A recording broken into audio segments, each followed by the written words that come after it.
Everything we believe about existence is a lie.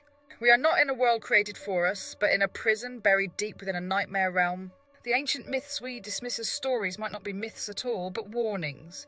Across different civilizations, there are whispers of a deeper, darker reality.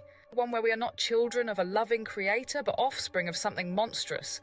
And the worst part, we were never meant to leave. Many believe in heaven and hell, but what if we were never meant to escape Tartarus? In Greek mythology, Tartarus is deeper than Hades, a place where gods imprison the worst abominations. Some ancient philosophers suggested that Tartarus is not a place you go after death, it is where you already are.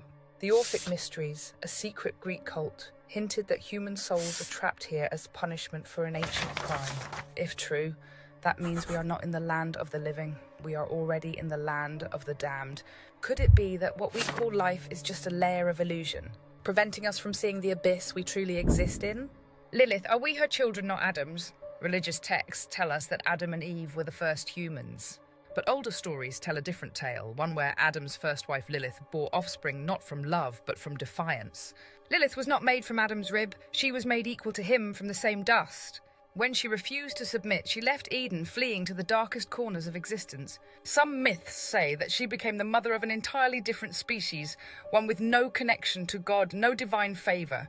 These children were said to be born in the shadows, with an eternal hunger, cursed to walk the earth without a soul.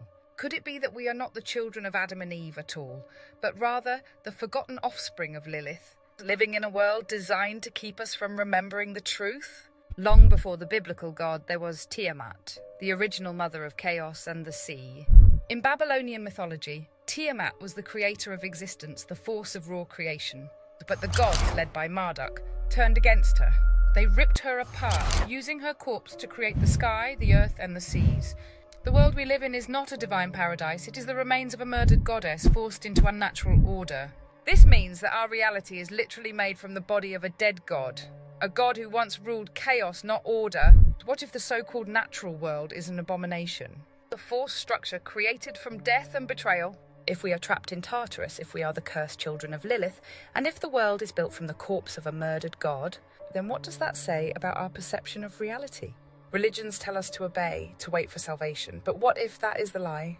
The rules of this world, work, suffering, decay, feel unnatural, as if we were not meant to exist this way. Ancient secret societies warned that waking up from the illusion could drive a person insane. What if the true reality is something our minds cannot handle? What if the gods who saved us were the ones who enslaved us, and we are merely living in a prison disguised as a world? The final question, how do we escape? If we are indeed trapped, then there must be a way out. But history suggests that those who seek the truth are silenced, erased, or destroyed. The Gnostic Christians believed that the God of the Bible was a false god, a demiurge who enslaved human souls in material reality.